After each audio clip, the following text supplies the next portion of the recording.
Cost of success in DXN. First of all কিভাবে আসতেছে? প্রথম, কোয়ালিটি কনজিউমার।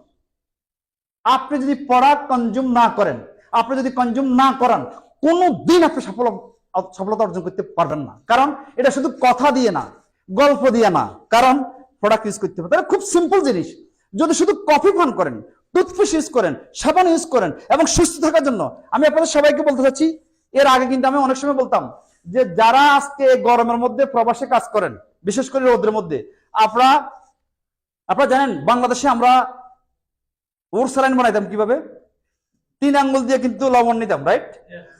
এবং 1 মুষ্টি গুড়, মনে করেন আপনার হাফ লিটার পানির মধ্যে দিয়া, রাইট? কেন?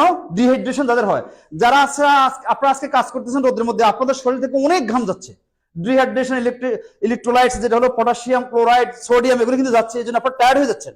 আমাদের কিছু প্রোডাক্ট আছে, এটা আপনারা যদি ফলো করেন, এটা করে দেখেন, এটা আপনারা কিন্তু বুঝতে পারেন দেওয়াটা তো আপনার। একটা হচ্ছে কি ব্ল্যাক কফি, আরটা হচ্ছে roselle juice.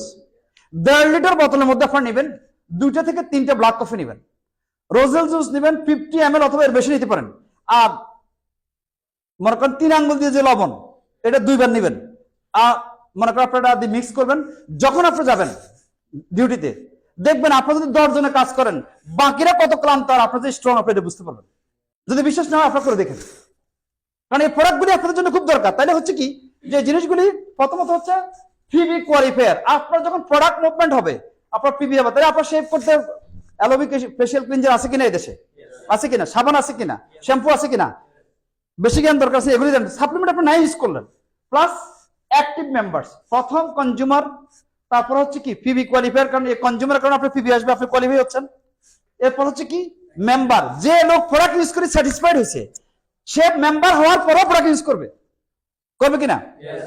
Next active leaders, এই মেম্বার কিন্তু অ্যাক্টিভ লিডার হবে, কারণ সে রেজাল্ট পাইছে, বোনাস হচ্ছে। প্লাস সাকসেসফুল টিম, কারণ এবং সাকসেসফুল ডিএক্সএন বিজনেস। তার মানে কি, এটা কিন্তু কন্টিনিউ হবে, right? Customer will create customer, right? এবং আপনি যদি বলেন যে আমার টাকা দরকার নেই, টাকা আপনাকে ছাড়বে? আপনি তো সিস্টেম মতো বিজনেস করছেন, তাহলে আপনাকে অনেক লোক চান নাকি আপনার সিস্টেমেটিক বিজনেস করতে চান? আচ্ছা, কারা কারা চান যে দেশে চলে গেল যেন আপনাদের মতো 200-500 কোটি সমপরিমাণ ইনকাম থাকে, দেশে থাকে? কারা চাচ্ছেন? আচ্ছা, এটা কি আছে কিনা? এটা আছে কিনা আপনারা দেখতেছেন কিনা? হ্যাঁ, তবে ক্লেম করেন না। Love your job. আপনার বিজনেস যেটা করেন এটা ঠিক রাখেন, আপনার গভর্নমেন্টের রুলস রেগুলেশন ফলো করেন, রেসপেক্ট করেন দেশের রুলস রেগুলেশনকে। এর পাশাপাশি ডিএক্সএন এর সাথে যে আপনারা সম্পৃক্ত হলেন, আপনারা এটাকে কনফার্ম যে আপনারা কিন্তু ডিএক্সএন এর বিষয়ে আসেন নাই, আপনারা প্রত্যেকে কনজিউমার। তাহলে প্রথম প্রোডাক্ট কনজিউম করেন, এরপরে কিন্তু ক্রিয়েট করেন কি মেম্বার্স, তাকে সেম জিনিসটা শেখান। ওখান থেকে যারা জীবনে চেঞ্জ হতে চায়, যারা মনে করেন বিজনেস করতে, তাদেরকে লিডার বানান। লিডার বানানোর পরে কি হচ্ছে, সাকসেসফুল টিম তৈরি হবে, ডুপ্লিকেশন করবেন আপনি, কারণ মেম্বার হয়ে কিন্তু তারা প্রোডাক্ট ইউজ করবে, আপনি সাকসেসফুল হবেন ইনশাআল্লাহ। আর বলতে চাচ্ছি না, আপাতত এতটুকু থাকো। কোন কোশ্চেন আছে কিনা? তাহলে আমি কি বলছি, কনজিউমার পরে মেম্বার, মেম্বার হওয়ার পরে সে কিন্তু বিজনেস কে পার্ট টাইম হিসেবে নিচ্ছে, কারণ সে তো এখানে ডিএক্সএন এর বিষয়ে আসে নাই, জব করবে। জবের পাশাপাশি সে কি করতেছে, পার্ট টাইমের পরে কি করতেছে, ফুল টাইম। এরপর হচ্ছে life time, right? Life time মানে শুধু লাইফ টাইম না, তার লাইফ না, জেনারেশন টু জেনারেশন, অর্থাৎ ইনহেরিটেন্স, রাইট? উত্তরাধিকারের সাথে এই বিল্ডিং অ্যাসেট তার নেক্সট জেনারেশনের জন্য। আপনার মেম্বারশিপ, আপনার টিম অ্যাসেট। তাহলে ডিএক্সএন করা মানে আপনি অ্যাসেট নির্মাণ করতেছেন, রাইট? কোনো সন্দেহ আসেনি? এবার হাত উঠান, কারা কারা করবেন না? সবাই করবেন? আপনারা আমার সাথে আছেন? তাহলে প্রথমে চিন্তা করেন, সবাই আপনি প্রবাসে আসছেন, আপনার পার্সোনাল লাইফ, আপনার ফ্যামিলি লাইফ, আপনার কর্মস্থল, এবং মনে করেন আপনার প্রতিটা মিনিট আপনাকে কিন্তু কাজে লাগাইতে হবে, রাইট? কাজে লাগানোর পরে আপনি টাইম ম্যানেজমেন্ট করবেন, কোন দিন কোন সময়, আজকে যে শুইবেন কালকে কি কি কাজ করবেন, কাকে কাকে ফোন দিবেন, কোন কোন মিটিং অ্যাটেন্ড করবেন, কোন কোন জুম অ্যাটেন্ড করবেন, কোন কোন লোকের কল দিবেন, রাইট? এগুলি করবেন। আরেকটা হচ্ছে কি, কোম্পানির রুলস রেগুলেশন ফলো করবেন, কারণ আপনার আমার টাকার প্রয়োজন আছে, তবে অনৈতিক টাকার দরকার নেই। আপনার টাকা 60-70 বছরের মধ্যে সীমাবদ্ধ, তা আপনি যদি মারা যান, আপনার টাকা কিন্তু আপনার সন্তান খাবে, সন্তান ভালো হবে না, টাকা নষ্ট করবে, কারণ আপনি বিল্ড করছেন কষ্ট করে, সে মেনটেন করতে পারবে না, কারণ তার ভিতরে সে শিক্ষা নাই, কারণ আল্লাহ কোনো না কোনো ভাবে কিন্তু নিয়ে যাবে। তাহলে আপনাদের কি দরকার, সৎ ইনকাম।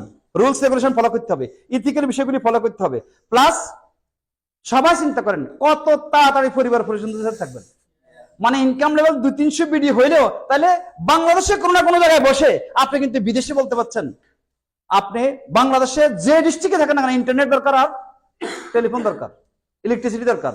আপনি কি তখন ওয়ার্ল্ড ওয়াইড বিজনেস করতে পারেন কিনা, স্ট্যান্ড আপ করতে পারেন কিনা, করতে চান কিনা, ডিএক্সএন কঠিন কিনা, ইজি কিনা, প্রোডাক্ট ইউজ করে ইজি কিনা, কিন্তু কিনতে ইজি কিনা, খুব কঠিন, জোরে আসে না কথা।